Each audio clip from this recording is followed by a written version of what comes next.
Fugir de Deus e se esconder não leva a nada. Pra que pensar que não há mais o que fazer?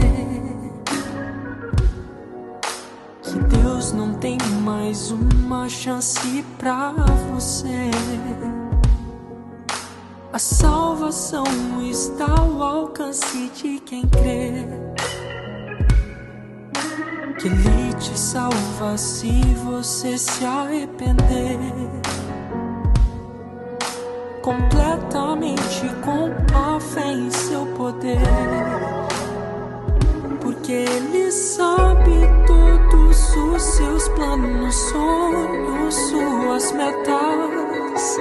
Entende a sua vida como se estivesse nela. E Ele sofre vendo o seu chorar sem querer confiar que Ele mudará.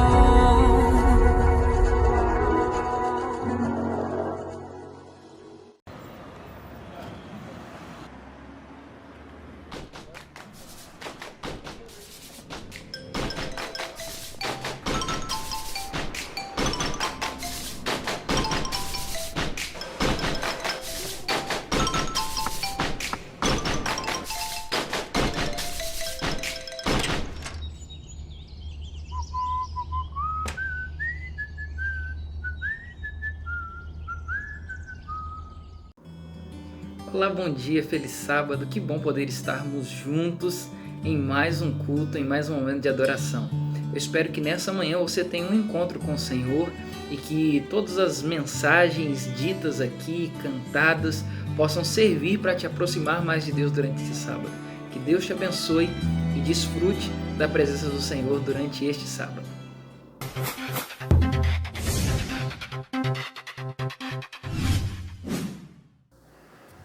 Olá, um feliz sábado para você, tudo bem?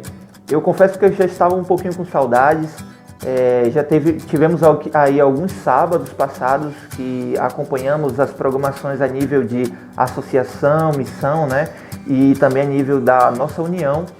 E o último sábado, o pastor Emerson esteve aqui com o Mário e para mim é uma alegria muito grande estar de volta aqui com vocês, tá bom? O tema deste sábado é um tema maravilhoso, tá bom? Então seja muito bem-vindo, já reúna a família aí na sua sala de casa, reúna todo mundo juntinho aí e vamos fazer uma oração antes de entrarmos aí no nosso tema, tá ok? Feche seus olhos. Querido Deus, muito obrigado por mais uma oportunidade, por estar contigo e com os meus irmãos aqui, os nossos amigos da comunidade, da igreja do Jatobá, do Mutirão, do Água Azul. Somos todos um povo só, Senhor. Muito obrigado por nos abraçar, obrigado por nos trazer luz à nossa crença, obrigado por fortalecer, Senhor, a nossa crença cada vez mais, nos dando provas e certeza de que o Senhor tem um cuidado de nós e, acima de tudo, revelando o Teu plano de salvação para as nossas vidas. Fica conosco nesse momento especial, em nome de Jesus. Amém. Muito bem, então o tema de sábado, né, dessa semana que nós estudamos, foi a Bíblia como história. Então nós vamos ter muito mais base ainda do que nós já temos através do tema dessa semana, que traz aí revelações preciosas para cada um de nós. Muito bem, Deus, Ele através da Bíblia, Ele remonta a nossa história e revela o início de tudo, como tudo começou e o objetivo final dela. A Bíblia, ela é um livro singular em sua estrutura histórica.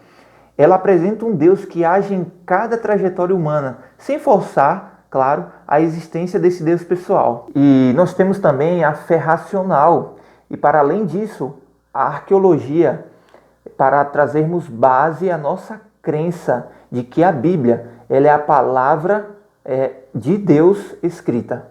E então nós percebemos que Deus ele nos criou, Ele chamou Abraão com uma promessa grandiosa, Ele libertou Israel do Egito, Ele enviou profetas para que pudéssemos compartilhar sua palavra com as outras pessoas. E por fim, Ele envia Jesus que divide a história para trazer salvação a todos nós. E qual vai ser a nossa resposta a toda essa atuação de Deus na história? Queria dizer para você que a lição só está começando. Então se prepare aí, reúna todo mundo. Se tiver alguém faltando na sala aí, já reúna, porque os próximos temas estão imperdíveis. Lição de domingo, Davi, Salomão e a monarquia. Nós vamos ver nós vimos, na verdade, durante a lição dessa semana e hoje na revisão da lição, que muitos personagens comprovam através da história, da arqueologia, que a Bíblia é um livro confiável e que a Bíblia tinha razão em contar a história deles. A Bíblia também pode ser considerada como um livro historicamente confiável, como já falamos em algumas lições aqui anteriormente da Escola Sabatina durante esse trimestre. A era dourada da história de Israel se passou exatamente durante a monarquia desses dois reis, Davi e Salomão. Agora, como muitos alegam, imagine se Davi tivesse sido uma lenda, uma mentira. Sem Davi, nós não teríamos a capital de Israel, Jerusalém. Nós não teríamos o templo construído pelo seu filho Salomão, o templo de Salomão, que a arqueologia comprova como verdadeiro. Nós não teríamos, por exemplo, Jesus, o seu principal descendente de Davi, 14 gerações depois de Davi. Nós teríamos que reescrever completamente a história do povo de Israel. Então pense bem, alguns detalhes atestam toda essa história de Davi, da monarquia, de Salomão como verdadeiro. Alguns detalhes podem ser comprovados na arqueologia, por exemplo. A lição, o nosso guia de estudos aí na parte de domingo, fala que a arqueologia nos anos de 1993, 2008 e recentemente em 2013 acabou encontrando alguns detalhes importantes de histórias encontradas, como por exemplo em 1 Samuel capítulo 17, onde nós vemos muitos detalhes geográficos, nomes de cidades, de pessoas que hoje a arqueologia acabou encontrando. Como eu disse, nos anos de 1993, 2008 e 2013. A arqueologia atestando e comprovando a Bíblia, mostrando que a Bíblia, como eu disse, também pode ser considerado um livro historicamente confiável. Se é um livro historicamente confiável, imagine em relação à nossa vida espiritual o que este livro não pode realizar em nossa vida também. Uma pergunta eu queria que você respondesse aqui nos comentários para mim, por favor. Se Davi não existisse, como isso afetaria a nossa fé? Já pensou nisso? Quais as consequências na nossa fé, para a nossa vida espiritual, se Davi não existisse? Responda aqui nos comentários para mim, porque nós vamos agora para a parte de segunda-feira. Mas deixa aqui nos comentários no YouTube, se Davi não existisse, como isso afetaria a nossa fé? É com você, Daniel. Muito bem, após esse momento especial aí com o pastor João Vitor, chegamos à lição de segunda-feira. E olha, gostaria que você se preparasse aí, mas na verdade você já teve uma prévia aí, porque você estudou durante a semana, mas essa história é uma das histórias mais incríveis da Bíblia, porque nós temos a revelação dessa história bíblica através da história secular, através da história humana, né? Então, gostaria que você já prestasse bem atenção, pegasse a sua Bíblia, que nós vamos ler aqui alguns versos, né? E o texto está no livro de Isaías, capítulo 37. Nós vamos ver através dessa história que envolve 3 personagens, na verdade são 4 principais, né? Senaqueribe, Isaías, Ezequias e o nosso grandioso Deus, tá bom? Então, a história ela é relatada através de Senaqueribe, que era um rei assírio e estava invadindo, sitiando várias cidades, vários países ali. E Jerusalém, Judá, na verdade, estava ali, né, na sua rota para a invasão. Muito bem, quando Ezequias descobre que Jerusalém estava prestes a sitiada, ele ficou profundamente angustiado e rapidamente, em oração, foi buscar a Deus. Foi pedir a Deus para que olhasse para o povo, para que abrisse seus olhos, abrisse os seus ouvidos e escutasse o seu clamor, porque ele estava angustiado, ele não queria que a cidade de Deus fosse invadida. E nós vemos aqui um verso principal, que é o verso 20 do capítulo 37, que diz o seguinte: olha só a oração de Ezequias. Agora, pois, ó Senhor, nosso Deus, livra-nos das suas mãos, para que todos os reinos da terra saibam que só tu és o Senhor. Existe uma preocupação principal aqui em Ezequias, que era acerca da adoração também. Porque os outros deuses pagãos haviam sido destruídos. Senaqueribe passou fazendo uma devastação por todas as cidades, vilas, né, países, e destruiu seus deuses pagãos também. Só que Ezequias queria que o povo reconhecesse que existia um Deus vivo, um Deus poderoso e cuidadoso com os seus filhos obedientes. Então ele faz essa oração. E nesse tempo também Deus responde à oração de Ezequias e fala e responde a oração dele por intermédio do profeta Isaías e pede para que Isaías leve essa mensagem de consolo e também de segurança. E essa resposta está no do verso 33 ao verso 35, que diz o seguinte: pelo que assim diz o Senhor acerca do rei da Síria, não entrará nesta cidade. Olha só, o nosso Deus respondendo. Nem lançará nela flecha alguma, não virá perante ela com escudo, nem há de levantar tranqueiras contra ela. O verso 34. Pelo caminho por onde vier, por esse voltará, mas nesta cidade não entrará, assim diz o Senhor. Amém? Aí diz o seguinte, o último verso, 35. Porque eu defenderei esta cidade para a livrar por amor de mim e por amor do meu servo Davi. Olha só o nosso Deus atuando, um Deus presente, um Deus pessoal. Deus atuando na história mais uma vez. Essa foi uma profecia, claro. Judá não tinha sido ainda invadida, mas Deus já tinha respondido. Deus já havia dito que Judá não seria invadida. Muito bem, agora nós vamos para a história. Senaqueribe tinha um grande palácio na cidade de Nínive. E nas escavações históricas, né, através da arqueologia, e nesse palácio havia várias representações em alto relevo. E esses anais históricos descobertos nesse palácio aí de Senaqueribe, lá na cidade de Nínive, foi também relatado onde Judá foi cercada por um dia, mas não foi invadida. Então nós percebemos aqui claramente o nosso Deus atuando e a história seguindo aí, né, o curso das histórias bíblicas também. Então o nosso Deus, ele protegeu o seu povo e nós descobrimos isso através da história também. Isso é maravilhoso porque nós temos a comprovação arqueológica histórica de que a história bíblica ela é verídica. E nós percebemos o nosso Deus cuidando do seu povo. Muito bem. Esse é o momento agora especial. Esse é o momento, na verdade, mais especial, que é o momento de você interagir. É muito bom quando nós trazemos aqui esses comentários, lemos alguns versos da Bíblia, e quando você interage, isso é muito bom, porque você pode também transmitir um pouco do que você aprendeu através do estudo da lição. A pergunta que eu queria deixar aqui para você, e você pode deixar aqui os seus comentários embaixo, é o seguinte: foi através da ousadia de Ezequias ou foi a atuação do anjo de Deus na proteção de Judá? Foi o que livrou a cidade de ser sitiada? A ousadia de Ezequias ou o anjo de Deus protegendo a cidade através da ordem de Deus? E aí, deixe seu comentário à luz do capítulo aqui 37, tá bom? Então, se você ainda tem dúvida, você pode ler o capítulo 37. É um pouquinho grande, mas dá para você encontrar a resposta e você vai ter mais base ainda para sua resposta, tá bom? Então, deixa aqui a sua resposta aqui. Terça-feira nós falamos sobre o livro de Daniel, ou o personagem Daniel, Nabucodonosor e a história da Babilônia.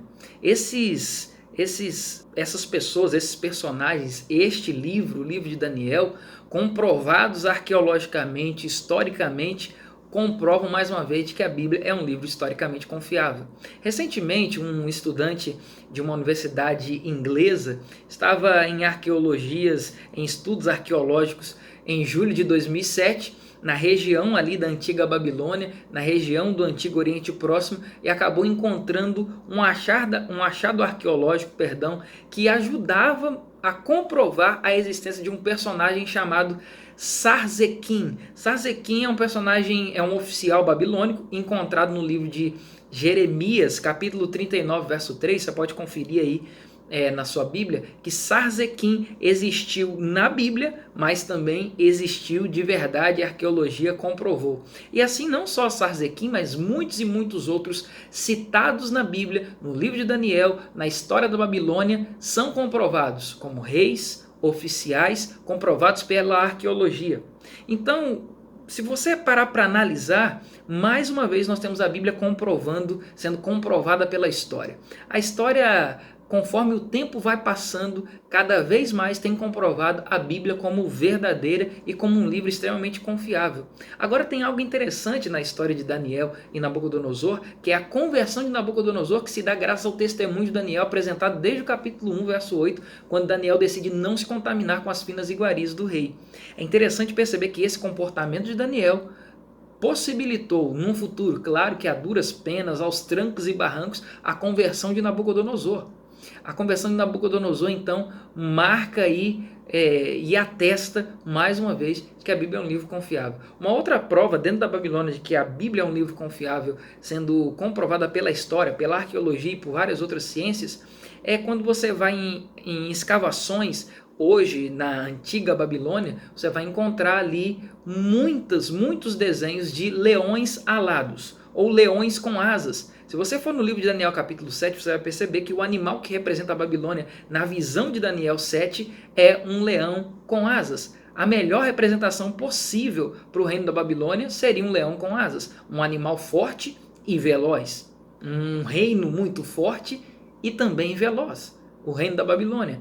E muitos achados arqueológicos ainda hoje comprovam de que existem esses desenhos, pinturas, alguns azulejos, algumas cerâmicas com esse desenho de um leão alado ou um leão com asas, comprovando mais uma vez de que a Bíblia é um livro confiável. Vale a pena sempre repetir isso.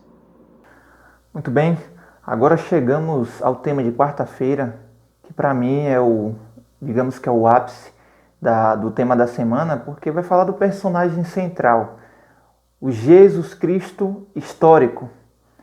Muito bem, nós lemos nos evangelhos a história desse Deus grandioso, maravilhoso, que veio em carne e osso, suou como nós, viveu como nós, passou pelos mesmos sofrimentos para nos entender e assim poder se compadecer de forma mais genuína para conosco, se identificou com as nossas fraquezas, e nós temos hoje os relatos na Bíblia, fidedignos relatos de momentos que ele viveu aqui na Terra, e a gente sabe que a história dele começa a ser contada do seu nascimento, um pouco ali da sua infância, e depois pula, né, para o seu momento profético, público, né? Quando ele é batizado, quando ele começa a realizar os seus milagres, quando ele começa a pregação do Evangelho, quando ele intensifica as suas atuações, né, no que diz respeito à propagação da sua mensagem. E aí a gente percebe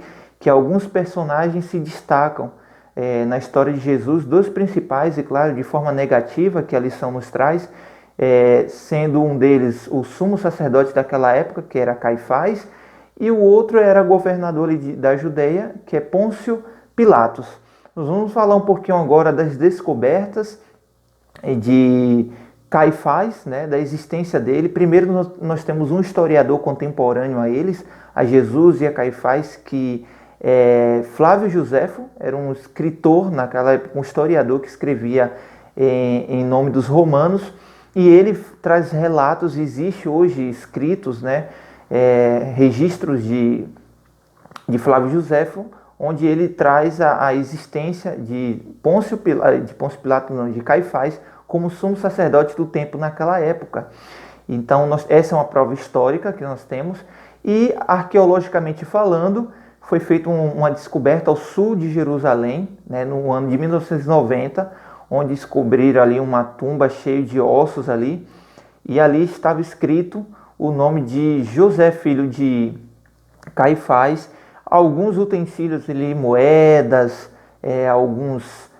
algumas louças ali, algumas porcelanas ali, que datam, né, daquela época ali, do meado do primeiro século, que ali comprova que aquelas ossadas ali se referia ao filho de Caifás e também correspondia ao período, né, que eles viveram.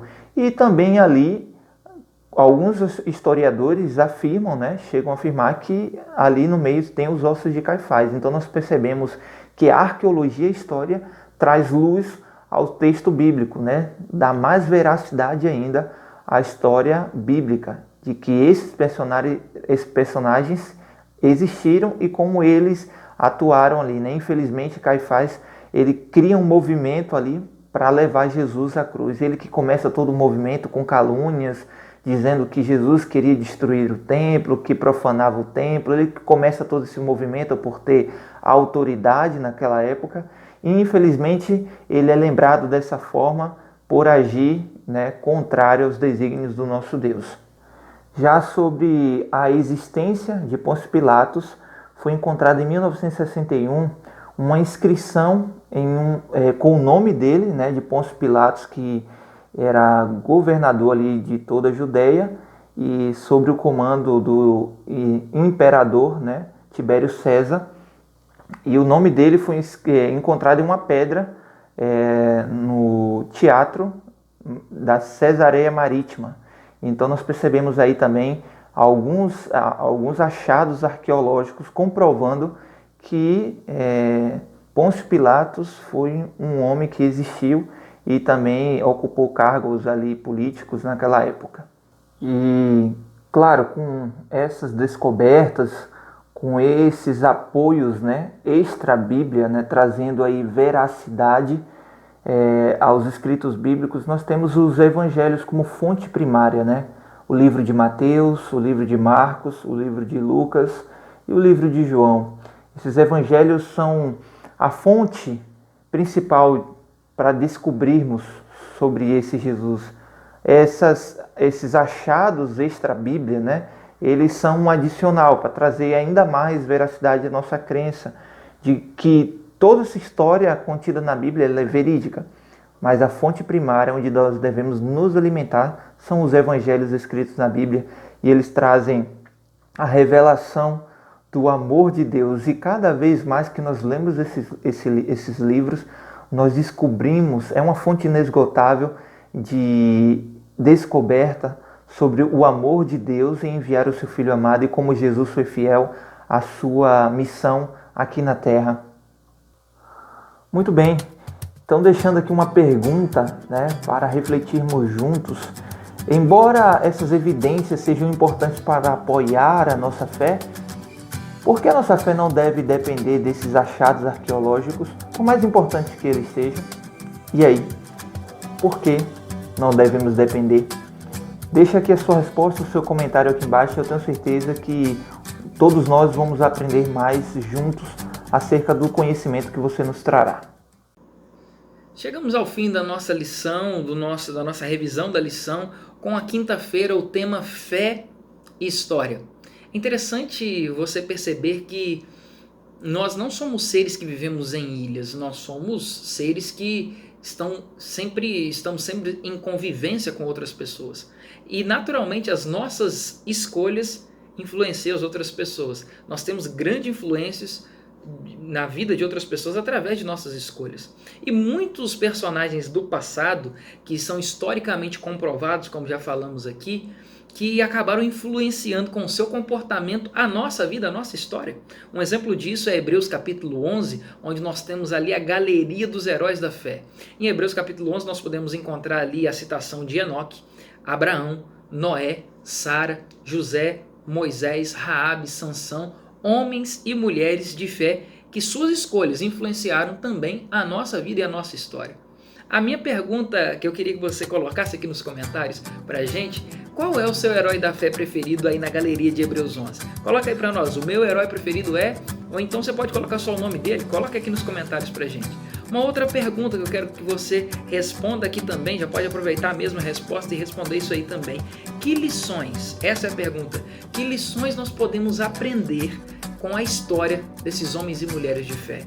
Qual é a principal lição que a gente pode tirar da vida deles, ou desse personagem que você mais gosta, desse herói da fé que você mais admira?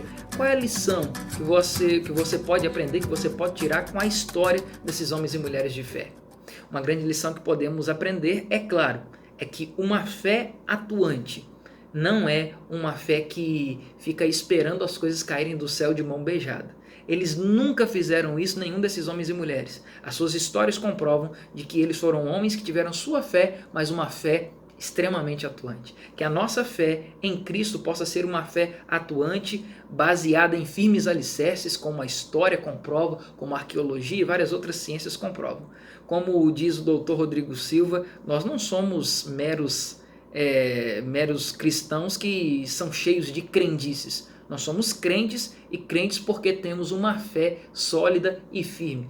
Nós não temos mera crendice que acredita cegamente. Nós temos muitas evidências que nos comprovam de que este livro é um livro confiável. E esse livro é capaz de aumentar e fortalecer a nossa fé cada vez mais. Que você esteja firme no estudo da Palavra de Deus a cada semana, que você aproveite os estudos da lição da Escola Sabatina, desse guia de estudos que você tem na mão. Que Deus te abençoe. Eu quero terminar esse momento de estudo fazendo uma oração com você. Feche seus olhos. Querido Deus, foi um privilégio nós podermos estudar essa lição durante essa semana. Nós vimos aqui que a Bíblia é um livro confiável historicamente, sobretudo um livro confiável para transformar a nossa história também. Homens e mulheres que fizeram suas escolhas influenciaram a nossa vida, e nós te pedimos que as nossas escolhas também possam influenciar a vida de muitas outras pessoas ao nosso redor. É o que oramos em nome de Jesus. Amém. Que Deus te abençoe.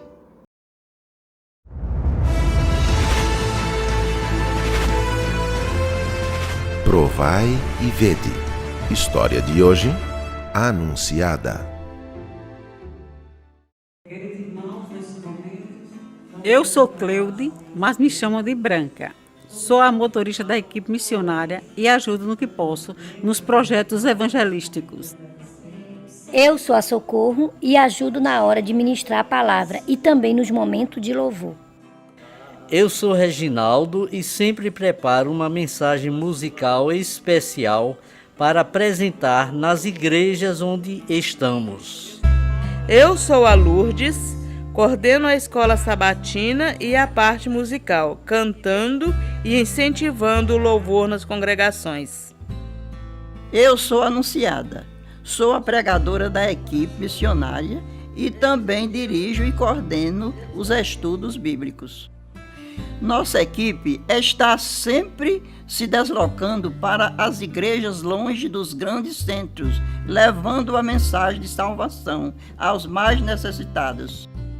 Particularmente, Deus me deu uma missão há 40 anos e eu tenho feito tudo para cumprir. Sou uma pessoa humilde, sem recursos, mas Deus tem me usado para construir igrejas nas comunidades mais carentes do nosso município. Essa é a Igreja Adventista do Sétimo Dia, construída aqui em Vermelho. Nós construímos essa igreja, eu ajudei desde a fundação, construir a nave, classe de criança, sala de jovem, muro, jardim.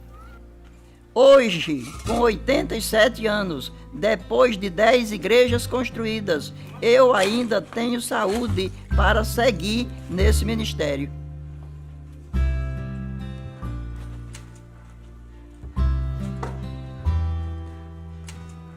João, essa obra eu quero entregar em 6 meses. Vamos acelerar esse trabalho, que está muito devagar.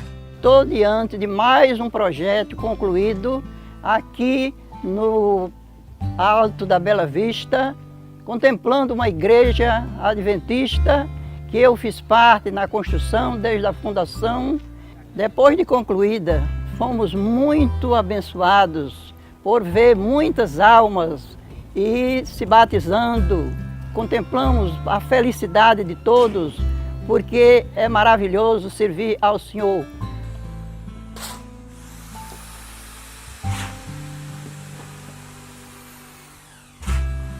João, quando estiver pronto, me chame que eu vou sentar uns tijolos, tá bom? Tudo bem, daqui uns 5 minutos a massa está pronta.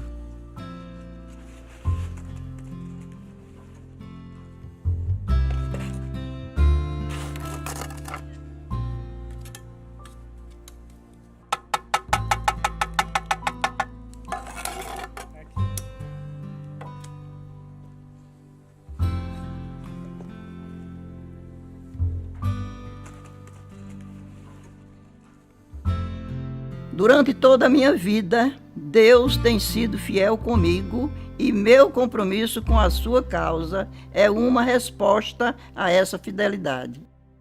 Caros irmãos, eu lhes faço um desafio para que vivam uma experiência real com o Senhor. Provai e vede.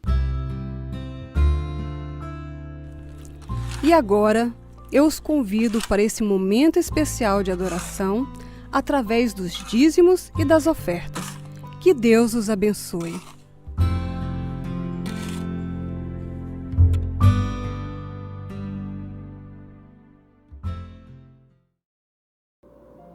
O texto em 1 Crônicas, capítulo 29, os versos 13 e 14, a Bíblia nos diz assim: Agora, pois, ó nosso Deus, graças te damos e louvamos o teu glorioso nome, porque quem sou eu e quem é o meu povo, para que pudéssemos dar voluntariamente essas coisas. Essa foi uma oração feita por Davi, e essa deve ser a nossa oração, ou esse deve ser o nosso coração diante de tudo que Deus tem nos dado. A sensação de alegria e gratidão. Deus tem nos dado muitas bênçãos. Não restam dúvidas de que é Ele quem tem nos sustentado até aqui, nesse momento de crise em todo o país e em todo o mundo. Então, pensando nisso, o nosso coração grato deve transbordar em louvor, em gratidão, devolvendo ao Senhor aquilo que lhe pertence e dando ao Senhor aquilo que vem do nosso coração, as nossas ofertas. Que sejamos liberais agora nos nossos dízimos e nossas ofertas. É claro, você não tem aí agora um diácono ou uma diaconisa para recolher os dízimos e ofertas, mas você pode fazer isso simbolicamente com um recipiente, uma caixinha, uma cestinha aí na sua casa. Separe esse momento, faça isso, é importante para você, para as crianças que tem em casa, mesmo para quem não tem as crianças, simbolicamente isso é importante. Depois disso, você pode encaminhar suas ofertas, os seus dízimos à tesouraria da igreja ou fazer o depósito nas contas bancárias da Missão Oeste do Pará, ou até mesmo fazer o uso do aplicativo, como eu fiz essa semana para devolver o meu pacto, o uso do aplicativo 7Me. Que Deus te abençoe agora, que sejamos gratos com coração alegre para adorar ao Senhor.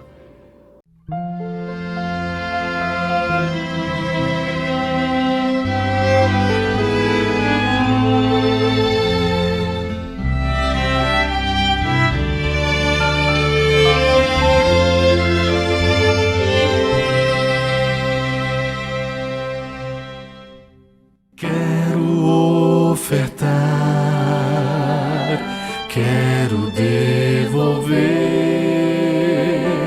quero entregar tudo, enfim, de coração.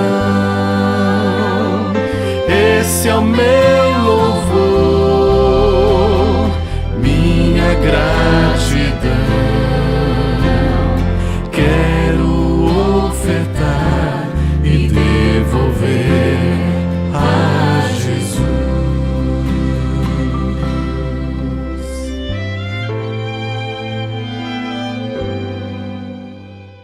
Convido você agora a adorar ao Senhor com uma oração, agradecendo ao Senhor por tudo que Ele tem nos dado. Feche seus olhos, nós vamos orar.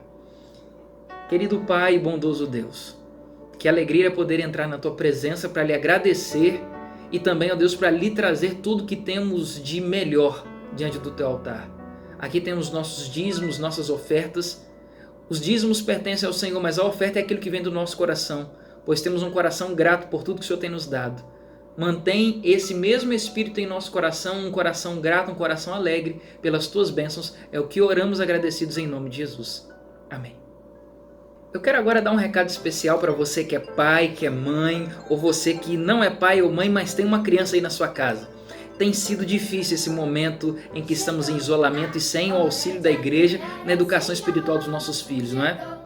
Pois é, isso é para a gente perceber o quanto mais o tempo vai passando, quanto mais Jesus se aproxima de voltar, o quanto é a nossa responsabilidade na educação espiritual de nossos filhos.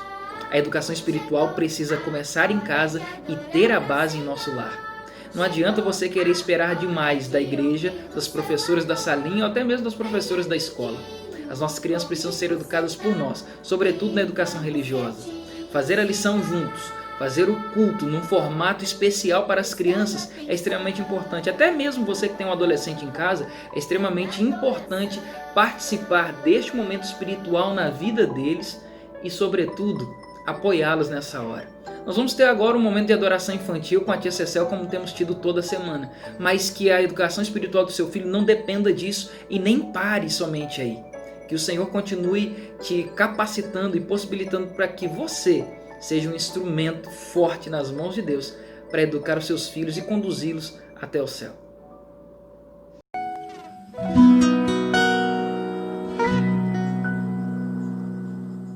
Vamos à história de hoje, galerinha. Aposto que vocês já estão aí esperando a história. E hoje, uma história muito legal, muito bonita, quando Jesus acalma a tempestade. Certa vez, Jesus estava no barquinho do outro lado do mar. Ele estava lá com os seus discípulos. Ele passou o dia inteiro falando para aquela multidão, falando sem parar. Falar sem parar cansa, cansa, cansa. E aí eles estavam todos lá agora, porque Jesus estava cansado também. E ele foi até lá para descansar um pouquinho. E eles estavam com tanta tranquilidade, Jesus resolveu deitar um pouquinho. Aposto que Jesus pegou uma almofadinha, pôs na cabeça ali, ó. Vou deitar aqui um pouquinho e tirar um cochilo. Vai ser muito bom para eu descansar e estar disposto novamente para falar para toda a multidão. E lá estava aquele barquinho, tranquilo, tranquilo, tranquilo, até quase dormir. Brincadeira. Mas de repente, nuvens negras começaram a formar assim no céu. Muitas nuvens negras, nuvens escuras demais, demais. E os discípulos começaram a ficar com medo. Aí, o que será que vai acontecer? Aqui a gente no meio desse mar. E de repente ventos fortes começaram a soprar e o barquinho balançava para lá e para cá porque as ondas começaram a ficar muito fortes. E os discípulos tentavam remar, remar, remar, remar. Mas eles não aguentavam, estavam muito cansados de remar. E o pior de tudo não era o cansaço de remar. O problema é que eles estavam com muito medo. Até que eles se lembraram de Jesus, não é verdade? Jesus fez tantas coisas maravilhosas para tantas pessoas, por que ele não pode fazer para nós agora? E foram lá correndo chamar Jesus. Jesus, Jesus, acorda, Jesus. E Jesus assim, o que vocês estão me chamando? Jesus, acorda, o senhor não está vendo, Jesus? Olha o mar como está agitado demais, olha o nosso barco está balançando para lá e para cá. Mas Jesus se levantou com toda a calma, olhou para todo aquele mar agitado e o barco balançava e levantava com aquelas ondas e abaixava e a água entrava no barco também. Quando Jesus levantou o seu braço e falou assim, acalma-te, aquieta-te. De repente, tudo se acalmou, tudo parou. Esse Jesus é fantástico, não é mesmo? Pois até o mar, os ventos, tudo lhe obedece.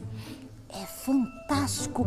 Os discípulos nessa hora ficaram até com vergonha de tanto medo que eles sentiram daquela tempestade tão terrível. E eles não tiveram fé suficiente de que a presença de Jesus já era segurança para eles, não é verdade? Pois agora aqui eles aprenderam uma grande lição de confiar sempre no Mestre Jesus. Porque assim como ele pode acalmar o mar, o vento, tudo foi obedecendo a ordem de Deus, ele também pode cuidar da sua vida. Basta a gente querer, não é verdade? Se a gente permitir que Deus trabalhe na sua vida, na minha vida, com certeza Ele fará maravilhas, assim como Ele fez maravilhas aqui no Mar da Galileia, juntinho dos seus discípulos. E os discípulos puderam ver isso bem de pertinho tudo que Jesus fez com todas as pessoas, os milagres tão maravilhosos, né? Pena que nós não estávamos lá também para ver, mas a história na Bíblia conta direitinho como tudo aconteceu. Muito lindo, não é verdade? Então que você nunca se esqueça desse Deus maravilhoso que pode cuidar de mim e de você, basta a gente querer, ok? Que pena que a gente tem que acabar a nossa história agora, mas espero encontrar você no próximo feliz sábado e que você tenha um sábado muito dinâmico, muito maravilhoso ao lado de Jesus. Tchau, tchau!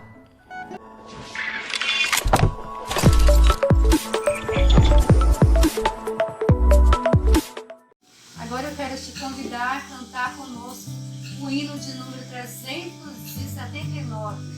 Ó Mestre, o mar se revolta.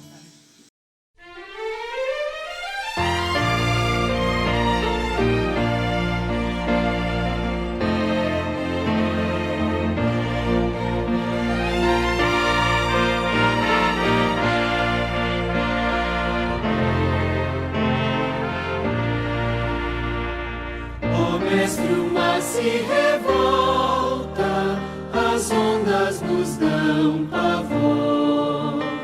O céu se reveste de trevas, não temos um Salvador. Nem sentido que morramos, podes assim dormir. Se a cada momento nos vemos, já prestes a submergir, as ondas atendem ao meu mandar. Sossegado seja, Senhor, quer seja este revolto mar, a ira dos homens, o gênio do mal. As águas não podem a naufragar, que levam, Senhor, Rei do céu e mar, pois todos ouvem o meu mandar. Sossegai, sossegai, convosco estou para vos salvar. Sim, sossegai. Mestre da minha tristeza, estou quase a sucumbir. A dor que perturba a minha alma, eu peço-te, vem banir. De ondas do mar que me cobrem, quem me fará sair? Pereço sem ti, ó meu mestre, vem logo, vem me acudir. As ondas atendem ao meu mandar. Sossegai, quer seja este revolto mar, a ira dos homens, o gênio do mal. As águas não podem a naufragar, que levam, Senhor,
na letra deste louvor que nós iremos cantar nesse momento. Oceano.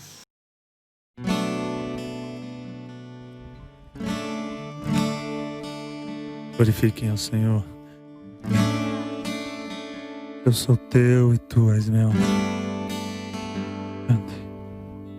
Tua voz me chama sobre as águas, onde os meus pés podem falhar. E ali te encontro no mistério, em meio ao mar, confiarei. Ante o teu nome. Ao teu nome clamarei,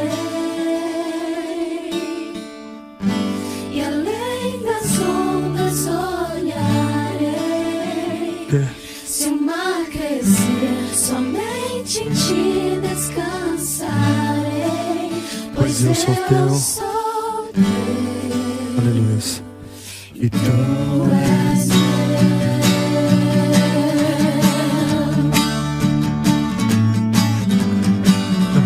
Tua graça cobre os meus temores, tua forte mão me guiará.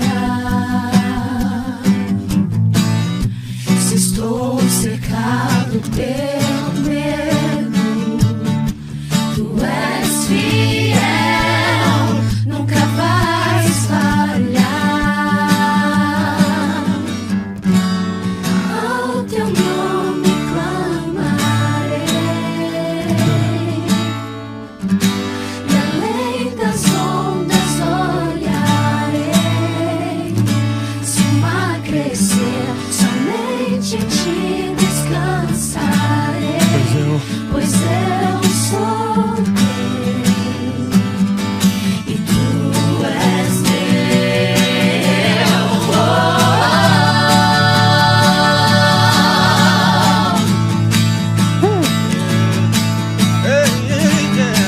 glorifique. E tu és meu.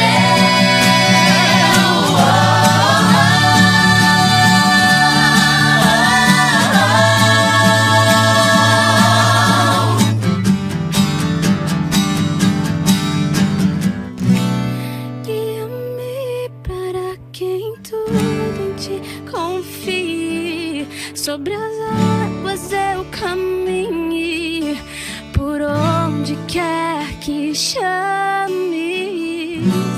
Leva-me mais fundo do que já estive, e minha fé será mais firme, Senhor, em tua presença.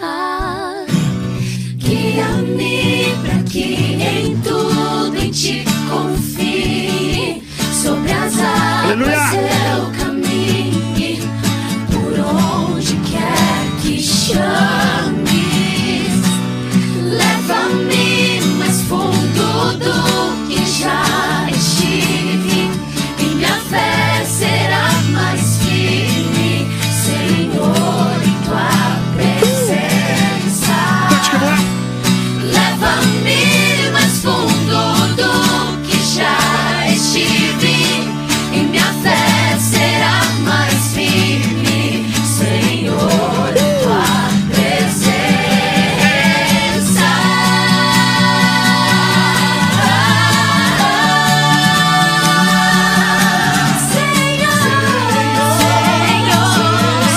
Senhor, em tua presença.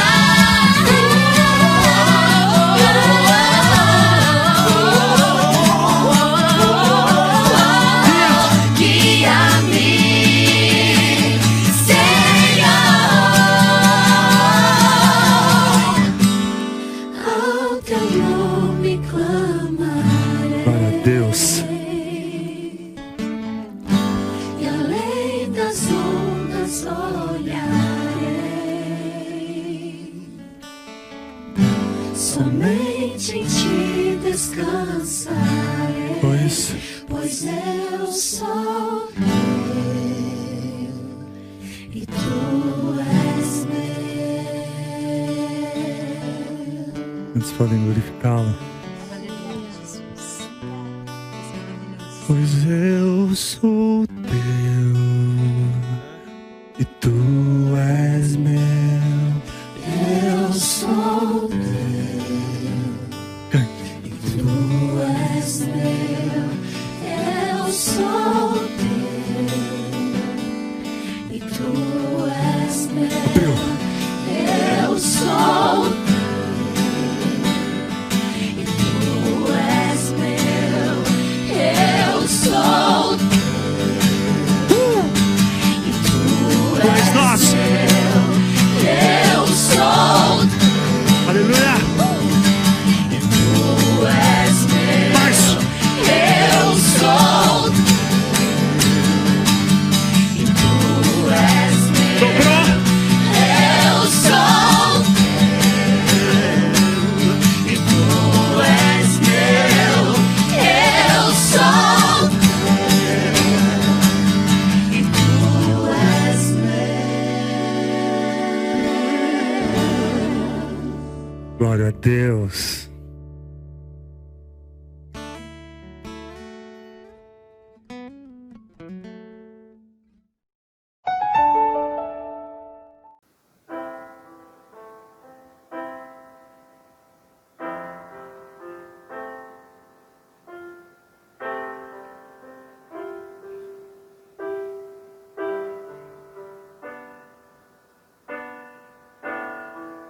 Quando sinto a lágrima descer, me sinto fraco pra me defender. E no meu coração eu carrego um vazio do tamanho de você. Me sinto perdido mesmo na multidão. O mundo quer aplausos, tu só quer meu coração. Estou abraçado, mas me sinto só. Em meio a tantos não passamos de pó. Poeira e meio a nada, mas eu sei que só preciso de você. E eu sei que eu não preciso entender, mas que eu preciso aprender a confiar. Pois mesmo que eu tente, não saberia explicar. Não saberia explicar.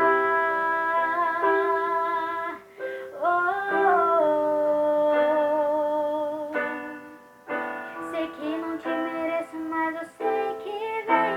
E se eu te chamar, eu sei que vem, porque me ama. E tudo que há em mim eu quero ofertar. Entrego a minha vida hoje em teu altar, porque eu te amo. Eu te amo. Eu te amo. Eu te amo. Te amo, Deus.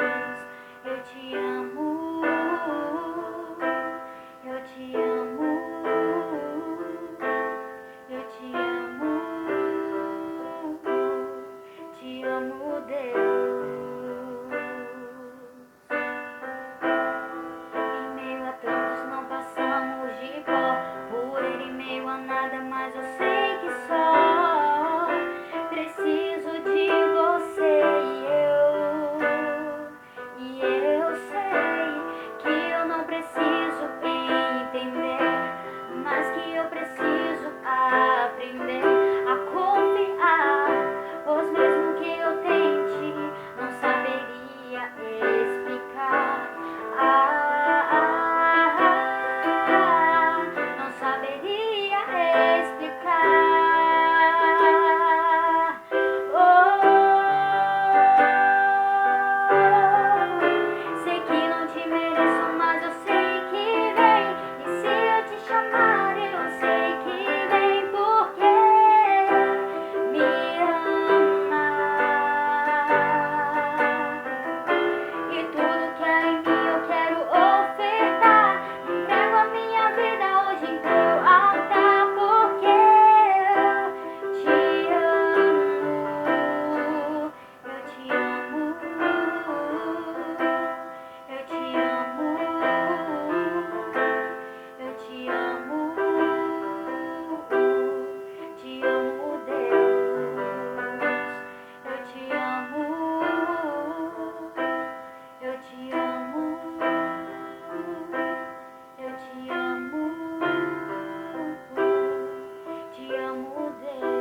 Como você está agora, feche seus olhos, nós vamos orar mais uma vez ao Senhor.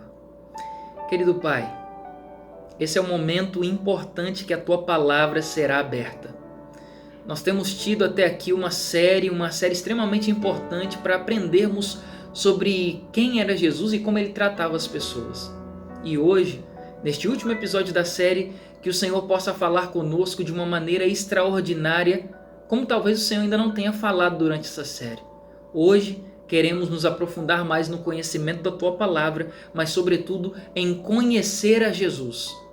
Nós queremos nos espelhar nele e tomar uma vida diferente a partir de agora, uma vida diferente da que temos vivido até aqui. Nos ajuda, nos ensina, toca a nossa vida e fale ao nosso coração. É o que oramos em nome de Jesus. Amém. Olá para você, um bom dia. Como é que tá essa quarentena, hein? Complicado, difícil. Eu sei que você está cansado de live, está cansado de culto online. A nossa audiência tem caído aqui. Eu tenho conversado isso com alguns líderes e é normal, inclusive no meio secular isso tem acontecido também com os cantores. A gente pensava que isso seria um boom. A princípio foi muito legal, era uma novidade para todo mundo poder acompanhar os cultos online, mas ninguém está aguentando mais. Eu até entendo isso que tem acontecido, tem sido uma chuva de live, de Zoom e de programa e de treinamento. Provavelmente você esteja cansado de tudo isso, mas eu quero te dizer que isso que temos preparado aqui não é um intuito de querer aparecer a despeito de outras pessoas ou querer sobressair o nosso culto acima de outro. Inclusive, se você quiser assistir o culto com o pastor Jefferson do distrito do Premem, vai ser muito legal. Assistir lá com o distrito de Jardim Altamira com o pastor Frank em algum momento, com o pastor Elion no distrito central, ou com o pastor Ivan no distrito do Bela Vista, ou em qualquer outra plataforma, mas desde que você seja alimentado. Nós estamos preparando aqui, como eu estava dizendo, preparando conteúdos para você, como foi essa série. Chegamos hoje ao último episódio dessa série, mas a ideia é preparar conteúdos para que você seja alimentado durante esse período. Já falei isso para várias pessoas, mas nesse momento nós temos aprendido a dar valor àquilo que é essencial. Se em nossa casa hoje nossa maior preocupação é se temos dinheiro para pagar contas, boletos e ter comida na nossa mesa, que isso é o essencial, na igreja não é diferente. Eu, como pastor e como seu pastor, eu quero te dizer que a minha maior preocupação é se você está sendo bem alimentado, se vocês têm sido bem cuidados e se vocês estão mais fortes ou mais fracos do que antes. Provavelmente muita gente tem estado mais fraco nesse momento porque a vida em comunidade faz muita falta. Estar no pequeno grupo, estar na igreja, abraçar as pessoas, cantar junto, isso faz muita falta. Mas a nossa religião individual com Deus precisa continuar sendo fortalecida e é por isso que temos oferecido para vocês esses conteúdos aqui. Tá bom? Não é com nenhum intuito de querer ganhar muitos inscritos no canal ou querer ganhar uma fama de um pregador que prega na internet. Afinal de contas, hoje está todo mundo pregando na internet, né? Mas eu espero que hoje, mais uma vez, você seja alimentado. Que bom que você está aqui, tá bom? Logo mais à tarde, já fica o convite para você para o último episódio da série A Última Sobrevivente, que é a série às 6h30 da tarde da Comunidade Sentir Mais. É uma série evangelística, uma série para convidar os amigos, para eles assistirem. Hoje, o último episódio com o tema Onda Global. Olha, essa série da tarde ainda não tivemos um tema tão reflexivo ou com reflexões tão profundas como vamos ter hoje à tarde no programa 6h30, você já é o meu convidado, tá bom? E amanhã à noite, isso é para todo mundo, nós vamos iniciar uma nova série também, a série Vírus do Pecado, que é uma série que eu já tive aqui a oportunidade de trazer neste canal, só que num formato de mensagens bem mais curtas, de 5 minutinhos, 10 minutinhos no máximo. Dessa vez nós vamos fazer uma série bem mais profunda, onde vamos estudar como o vírus do pecado entrou no mundo e qual foi o remédio, a vacina para o vírus do pecado. Como foi que a gente conseguiu se ver livre de tudo isso.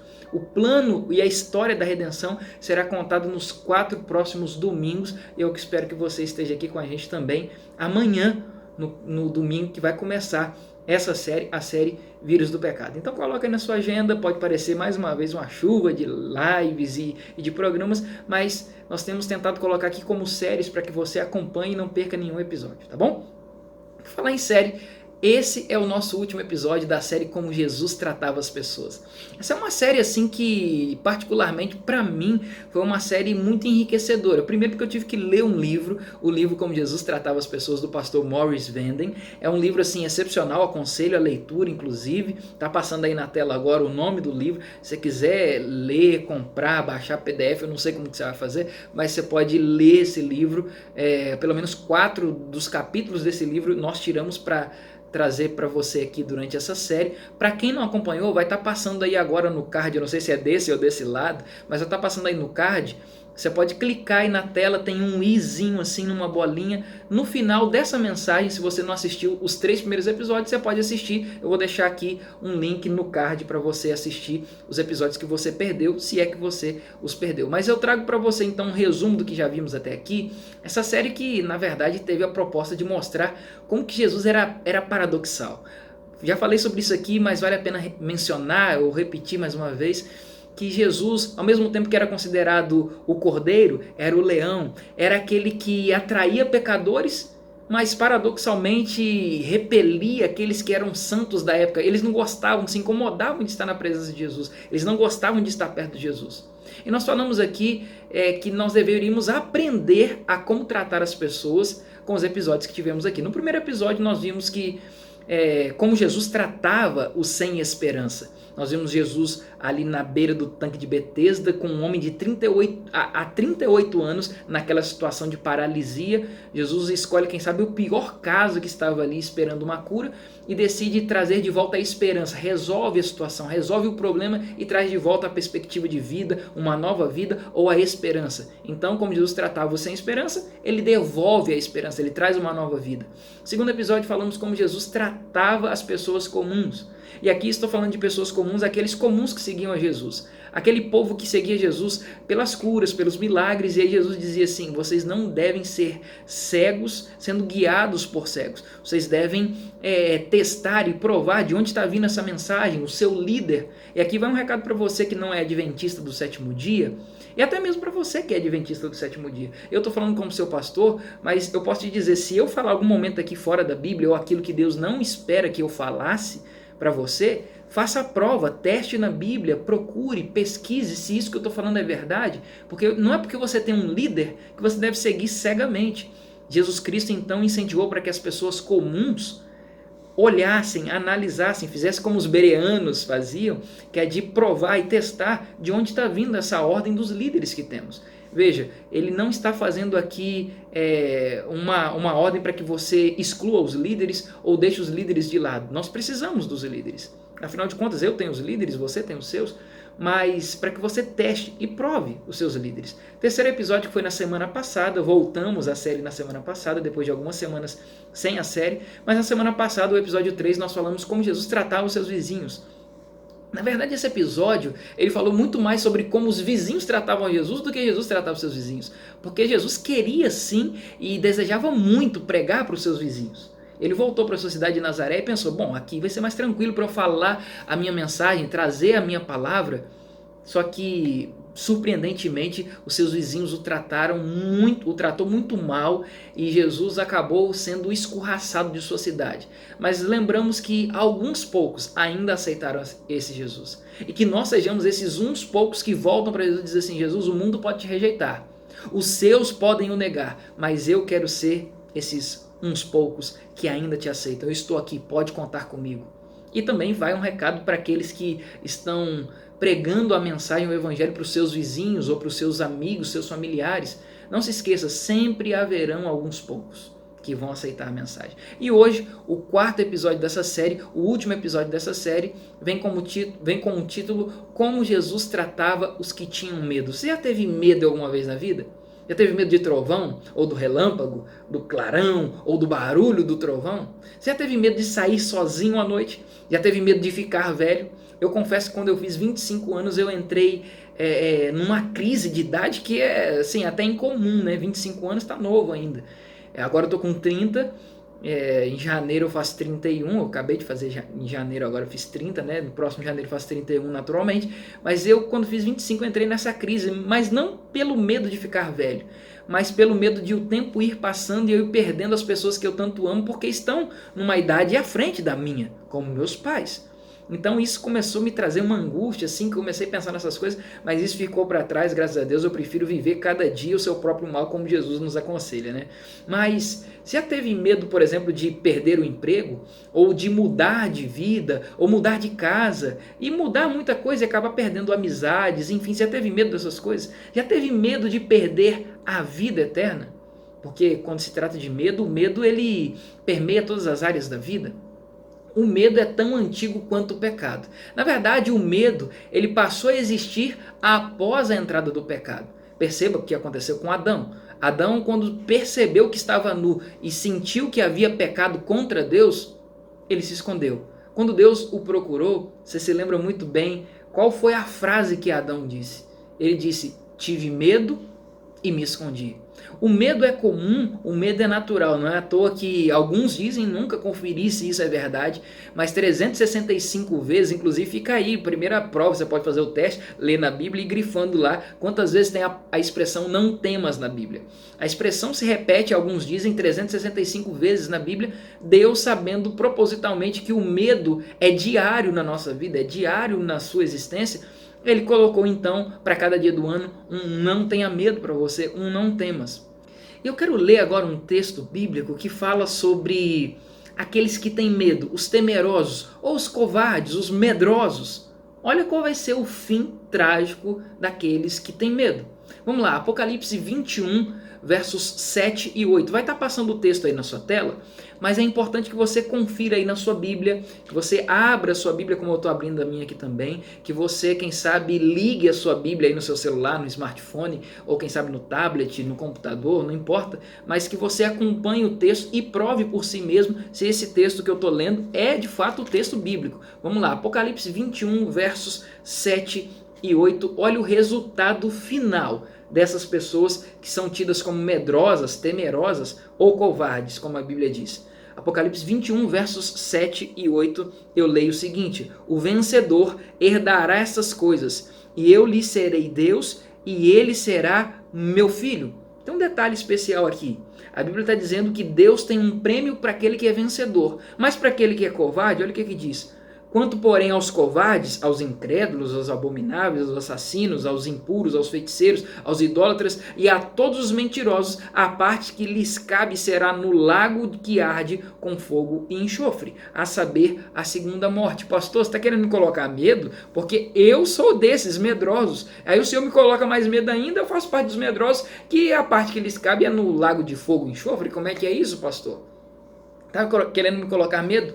Não, até porque eu sou um desses que também vivo cheio de medos em algum momento na vida, um momento ou outro, nós temos medo em algum momento da vida, cá para nós, é ou não é verdade?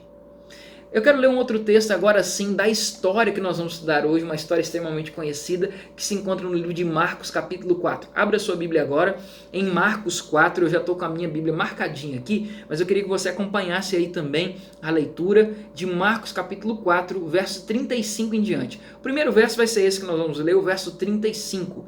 Marcos capítulo 4, vou esperar você encontrar aí, versos 35. Já encontrou? Se não encontrou, vai aí mais um tempinho, ok? Marcos 4,35, eu leio o seguinte. Naquele dia, sendo já tarde, disse-lhe Jesus, passemos para outra margem. A ordem aqui agora foi dada por Jesus. A ordem não foi dada por um discípulo, não foi uma ideia maluca de um discípulo, porque a história aqui, nós vamos ler daqui a pouquinho a continuidade, a história mostra que eles passam por uma grande tempestade e quase morrem. E a ordem não foi dada por um discípulo, não foi uma ideia maluca de Pedro, não foi uma ideia maluca de um outro discípulo, senão uma ideia do próprio Jesus. Jesus é que aparentemente coloca os discípulos numa situação desesperadora de quase morte. A ordem é dada por Jesus. Já se sentiu em algum momento na vida, você pensando assim, será que Jesus está querendo me meter numa situação, uma enrascada, uma situação complicada, porque o que vai acontecer aqui agora, eu estou dando para ver que vai dar tudo errado. E Jesus está me pedindo exatamente isso, que vai dar errado. Já se sentiu assim? Já sentiu com medo em relação a obedecer uma ordem de Deus e sentir que as coisas não vão dar muito certo? Olha só como continua essa história. Verso 36, nós vamos ler agora até o 41. E eles, despedindo a multidão, o levaram assim como estava, no barco, e outros barcos o seguiam. Eu vou falar daqui a pouquinho sobre o contexto dessa história, mas esse verso 35, os versos 35 e 36 já nos sugerem algumas coisas. Primeiro, o verso 35 diz que naquele dia, sendo já tarde, ou seja, Jesus já estava o dia inteiro, e aqui o dia inteiro fazendo o quê? Pregando. Jesus estava pregando o dia inteiro, ele estava em pé num barquinho, num barco pequeno, e já estava tarde. Ele diz assim: gente, vamos para o outro lado da margem, que vocês já sabem que o nosso destino vai ser lá. Então Jesus dá essa ordem. O verso 36 diz que ele despede da multidão, e ali no barco que ele estava mesmo, os outros barcos de outras pessoas começaram a seguir Jesus. Então outros seguidores de Jesus sobem no barco para ir atrás de Jesus, para ver onde Jesus ia. Jesus estava arrastando uma multidão tão grande que até em barcos seguiam a Jesus. Verso 37, a leitura continua dizendo o seguinte: ora, levantou-se grande temporal de vento, e as ondas se arremessavam contra o barco, de modo que o mesmo já estava a encher-se de água. Ou em outros evangelhos diz que o barco tinha sido varrido pelas ondas, estava imerso pelas ondas. E o verso 38 continua: e Jesus estava na popa, dormindo sobre o travesseiro. Eles o despertaram e disseram: mestre, não te importa que pereçamos? E ele, despertando, repreendeu o vento e disse ao mar: acalma-te, emudece. O vento se aquietou e fez-se grande bonança. Vale a pena a gente dar uma pausa na leitura aqui agora, que quando Jesus fala assim, acalma-te, emudece, ele não está dizendo simplesmente para o vento silêncio, porque silêncio seria algo momentâneo, mas o que ele diz aqui agora é emudece, fique quieto durante um bom tempo, que nós estamos precisando de calma aqui agora. Perceba a ordem que Jesus dá, o tamanho do poder que Jesus dá a ponto de mandar as ondas emudecerem. Verso, então, 40, a Bíblia diz assim: então lhes disse, olha a chacoalhada que Jesus dá nos discípulos, por que sois assim tímidos, ou medrosos, ou temerosos? Como é que não tendes fé? E eles, possuídos de grande temor, diziam uns aos outros: quem é este que até o vento e o mar lhe obedecem? Enfim, para a gente entender um pouquinho sobre essa história, vale a gente tentar entender o contexto geográfico, o contexto histórico por trás desse texto. Primeiro, o Mar da Galileia. Que mar é esse? Na verdade, o Mar da Galileia recebe alguns outros nomes, pelo menos tem 4 nomes esse mar. O Mar da Galileia, primeiro conhecido como Mar da Galileia, por estar na região da Galileia. Era uma região onde Jesus tinha crescido e agora morava nessa região. Jesus, durante seu ministério, ele tinha como sua base a cidade de Cafarnaum. Ele morava em Cafarnaum, que ficava na região da Galileia. A cidade de Cafarnaum ficava à beira do Mar da Galileia. Não é à toa que Jesus muitas vezes ele se deslocava, pregava de um lugar para o outro, indo e vindo de barco, porque ele morava numa cidade que ficava à beira do Mar da Galileia. Então o Mar da Galileia trazia esse nome por estar na região da Galileia, que inclusive Jesus também foi criado ali naquela região, que era a cidade de Nazaré, ficava na região da Galileia, não era uma cidade, a cidade de Nazaré não era uma cidade ali à beira do Mar da Galileia, mas ficava na região da Galileia, por isso o nome, um dos nomes desse mar é o Mar da Galileia. Um outro nome que esse mar levou era o nome do Mar de Quinerete. Esse nome ele pode ser encontrado no livro de Números, capítulo 34, verso 11. E esse nome Quinerete vem da expressão hebraica Quinor, que significa literalmente harpa. Por que esse nome traz o nome de Mar da Harpa, ou Mar Quinerete, ou que lembra Quinor, que significa harpa literalmente? Porque se você olhar geograficamente, o Mar da Galileia tem o formato bem parecido com o formato de uma harpa. Um outro nome que esse mar leva é o Mar de Genezaré, ou Mar da Galileia, que Genezaré é o nome, é a forma grega de Quinerete, que é o nome que eu citei aqui anteriormente. Então, o nome, a forma grega que deram para o Mar de Quinerete é o Mar de Genezaré, ou Lago de Genezaré. E também tem o nome de Mar de Tiberíades, ou Lago de Tiberíades. Então quando você vê Quinerete, ou Genezaré, ou Tiberíades, ou Galileia, é tudo o mesmo lugar. Tiberíades exatamente por estar próxima à cidade, ou esse mar, a cidade de Tibérias, né? Em referência ao imperador Tibério César. E aí essa cidade de Tibérias recebeu esse nome, então por estar ali banhando a cidade de Tibérias, também recebeu o nome de Mar de Tiberíades, ou Lago de Tiberíades também, tá certo? Então, para a gente continuar entendendo por que ele é chamado de mar, se de fato ele não é um mar. Ele, na realidade, o Mar da Galileia é um grande lago de água doce. Ele recebe águas do Rio Jordão. O Rio Jordão deságua lá no Mar da Galileia, então esse mar não é um mar de água salgada, é um grande lago, repito, um lago de água doce. O Rio Jordão deságua lá e aí o Mar da Galileia segue com o Rio Jordão até o Rio Jordão desaguar agora lá no Mar Morto, bem ao sul dessa região. Agora, esse grande lago pode ser chamado de mar por alguns motivos. Primeiro, pelo seu comprimento, 13 quilômetros de comprimento não dá para chamar de um lago, simplesmente, ou de um riozinho. Então esse grande lago de água doce é chamado de mar pelo seu comprimento, 13 quilômetros e 7 quilômetros de largura. Sua parte mais profunda tem 43 metros. E também pode ser considerado como um mar, porque naquela região, que era uma região desértica, quase não tem água. Quando você vê uma quantidade de água como tinha ali naquele lago, grande lago de água doce, pode sim ser considerado como um mar numa região ali que era desértica. E também pelas distâncias que as viagens naquele tempo levavam, as viagens não eram tão longas assim. Então quando alguém conseguia percorrer de uma margem a outra do Mar da Galileia, eles olhavam aquela distância toda daquela viagem e pensavam, isso é um mar, é claro. Agora é interessante que o Mar da Galileia, agora trazendo mais para próximo da nossa história, você entendendo toda essa geografia, você agora precisa entender também que o Mar da Galileia, como eu disse, trazendo para mais próximo da nossa história, traz muitas tempestades repentinas. Por exemplo, o ano de 1992, recentemente agora na nossa história moderna, nós tivemos lá uma tempestade no Mar da Galileia e as ondas alcançaram a altura de 3 metros, alagando o centro da cidade de Tibérias, como eu citei aqui anteriormente, essa cidade. Então, lá é muito comum que as tempestades venham de maneira repentina.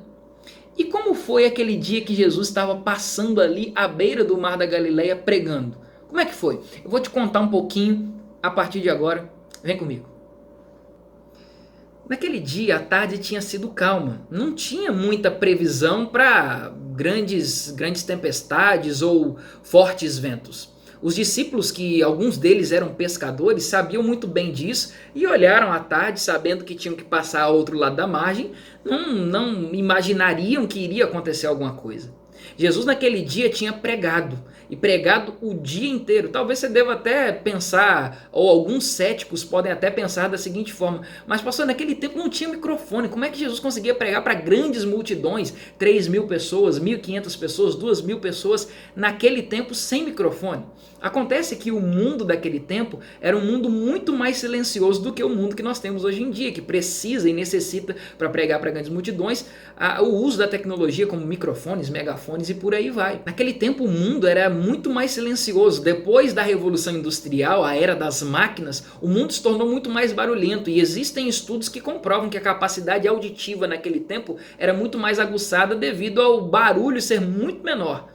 Por exemplo, uma prova de que isso era plenamente possível eram os teatros gregos e romanos que tinham capacidade para 50.000 pessoas e o microfone ainda não existia. Então Jesus pregar para grandes multidões era plenamente possível e ele estava pregando naquele dia para grandes multidões. Ele pregou, curou, contou parábolas e o mestre estava cansado. Talvez inimaginável imaginar que Deus esteja cansado, mas Jesus na sua plenitude humana também estava cansado naquele dia e provavelmente com fome, passou o dia todo falando, sem comer. E a história conta que Jesus dormiu num travesseiro. A expressão aqui, travesseiro, não fala de um travesseiro, porque você pode imaginar, mas como tinha um travesseiro no barco, o barquinho pequeno dos discípulos ali, que eles estavam usando para Jesus pregar. Não era bem um travesseiro que nós usamos para dormir. Travesseiro aqui era uma das partes do barco que o comandante usava para sentar ali na polpa do barco e então seguir viagem. Jesus estava deitado provavelmente nessa parte onde o comandante se assentava e dormiu tranquilo, descansado, sem muita preocupação.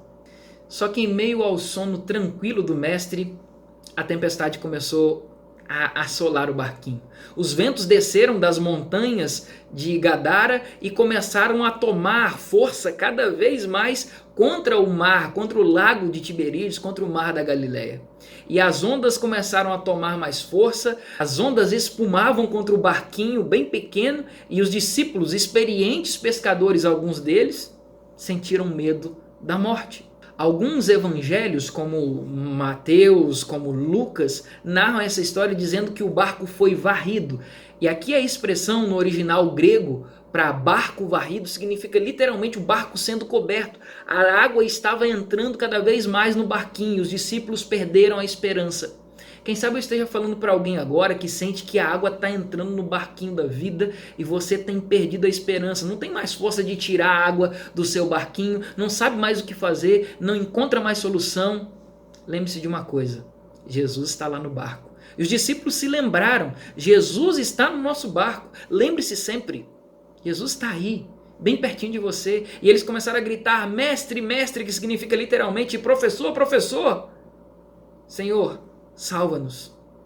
Lá em Mateus 8:25 traz essa expressão, não no texto que nós lemos aqui em Marcos, mas em Mateus 8:25 traz essa expressão, Senhor, salva-nos.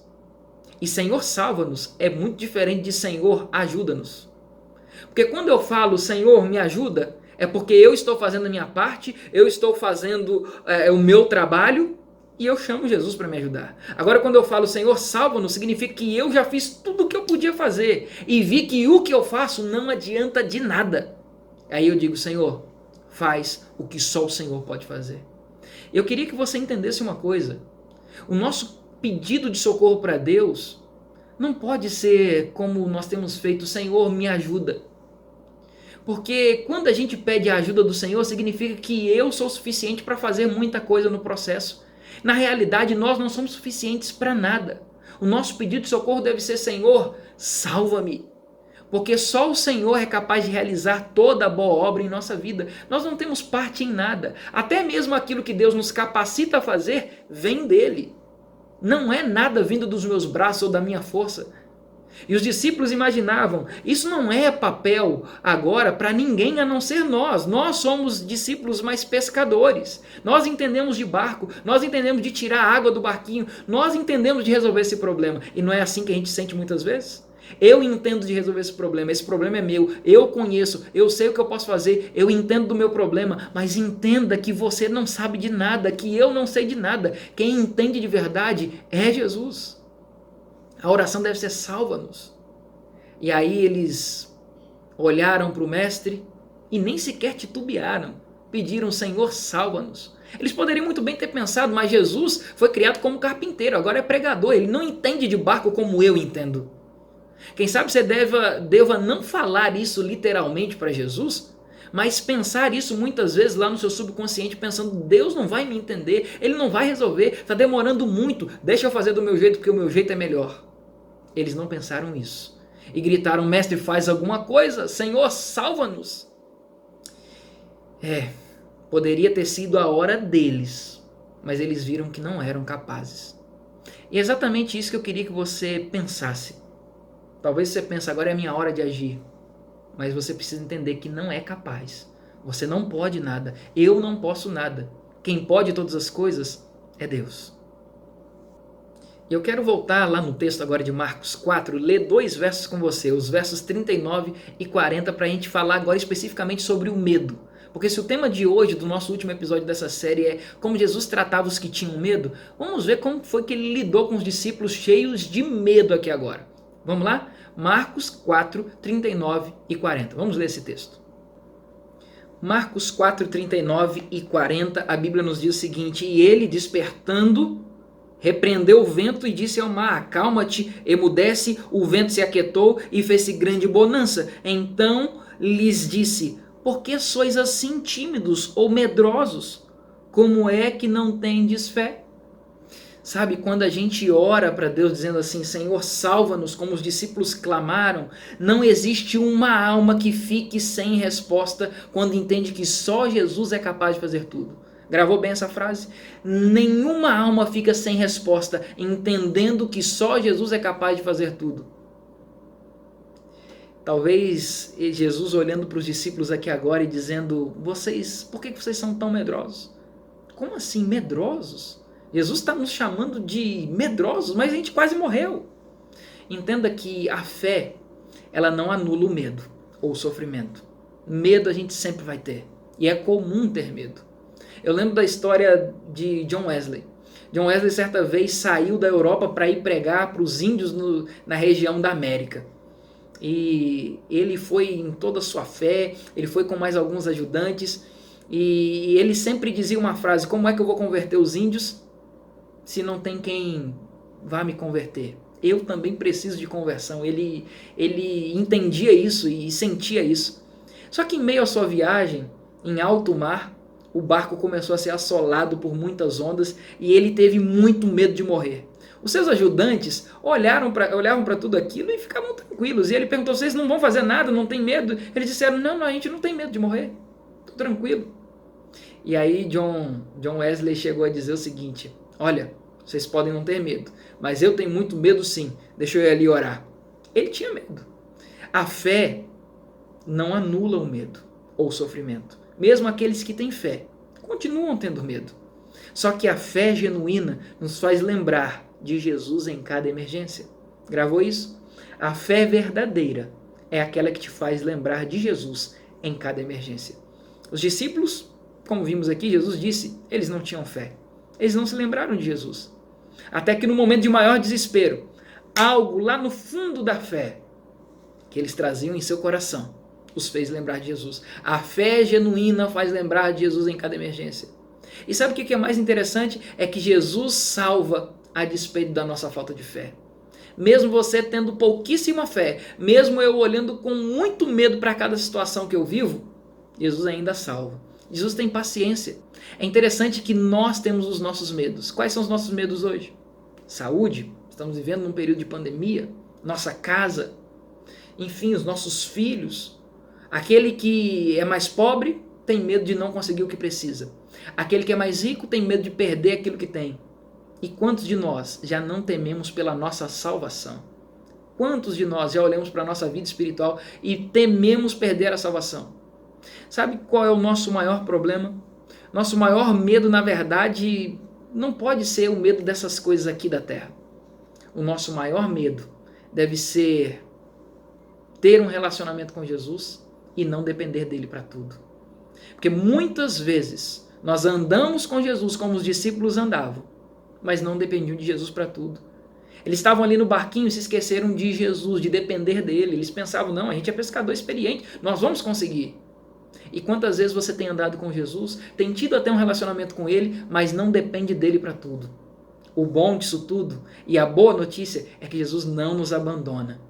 Ele trabalha num processo tão didático que ele continua tendo paciência com a gente, mesmo com a nossa pequena fé. Repito aquilo que eu disse antes. Jesus não nos abandona a despeito da nossa falta de fé.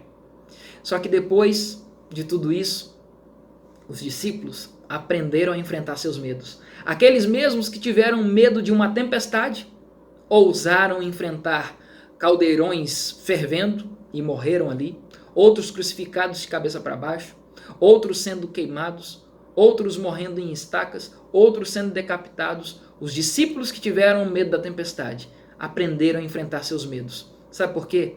A resposta está no texto de 1 João capítulo 4, verso 18. Acompanhe aí comigo. 1 João capítulo 4, verso 18 fala sobre como o medo vai embora. E agora eu quero te mostrar na Bíblia. 1 João 4, 18, como é que o medo pode ir embora. 1 João 4, 18, na minha Bíblia eu leio assim. No amor não existe medo. Repito, no amor não existe medo. Antes, o perfeito amor lança fora o medo. Ora, o medo produz tormento. Logo, aquele que teme não é aperfeiçoado no amor. Mas eu destaco a frase que diz, o amor lança fora o medo. Quer entender um pouquinho mais sobre esse texto? Eu vou te ilustrar com a seguinte situação. Imagine um filho que confia tanto no pai e que ama tanto o pai, que ele gosta de subir na mesa e se jogar nos braços do pai. E joga 1, 2, 3, 10 vezes até o pai se cansar. Quem é pai sabe do que eu estou falando, já viveu isso. Até que o pai fala assim, filho, eu estou cansado, chega. E o filho continua insistindo, pai, mas eu gosto de brincar, o pai ainda brinca mais um pouco, até que o pai, para que o filho entenda, o pai se afasta um pouquinho, pensando, o meu filho vai entender, e aí ele vai parar com a brincadeira, mas o filho não entende, distraído, pula, mas o pai já não está mais ali. Sabe por que ele se lançou sem medo algum? Porque ele entende que o pai o ama tanto, que o pai sempre estaria ali para salvá-lo. Claro que eu estou falando de relações humanas que são tendenciosas a fracasso, a falhar, mas a relação de nós com Deus, o nosso Pai, é diferente. Aquele que entende o amor que Deus tem por nós, aquele que entende o verdadeiro amor do Pai, perde todo o medo. Por isso que eu disse, e a Bíblia nos diz, que o amor lança fora o medo. Quer ver só o que diz um outro texto? 1 Pedro capítulo 5, verso 7. Olha o que esse texto diz. 1 Pedro capítulo 5, verso 7, a Bíblia nos diz o seguinte, acompanha a leitura. Lançando sobre ele toda a vossa ansiedade, porque ele tem cuidado de vós. Lance sobre Deus a sua ansiedade. Ele cuida de você. Quem entende o quanto Deus ama, nunca vai ter medo. Porque sabe que Deus sempre vai estar ali, te trazendo a solução, te trazendo recursos para resolver o seu problema. Hebreus 13, verso 5, olha o que esse texto diz também. Hebreus capítulo 13, volta aí um pouquinho. Hebreus 13, verso 5. Olha o que a Bíblia nos diz. Seja a nossa vida sem avareza. Contentai-vos com as coisas que tendes, porque ele tem dito, de maneira alguma te deixarei, nunca jamais te abandonarei. Nunca eu vou te deixar. É o recado de Deus para você nessa manhã. Nunca vou te abandonar. Aquele que entende o amor que eu tenho por ele, lança fora o medo. Já não tem mais medo. Os discípulos entenderam isso depois de tudo que viveram, depois daquele medo. Você já ouviu aquele hino, inclusive nós cantamos aqui, aquele hino que fala sossegai, quer seja este revolto mar, a ira dos homens, o gênio do mal, tais águas não podem a nau, a embarcação tragar, que leva o Senhor, Rei do céu e o mar. Na embarcação que tem Jesus, nada pode tragar a sua embarcação. Na embarcação que carrega Jesus, o medo vai embora. Porque o amor lança fora o medo. Sabe, o desespero muitas vezes desvia o nosso foco. O medo de perder a salvação nos faz esquecer que o Salvador está aqui. Quantas vezes você já teve medo de se Jesus voltasse hoje? E aí, se Jesus voltasse hoje, você teria medo de perder sua salvação?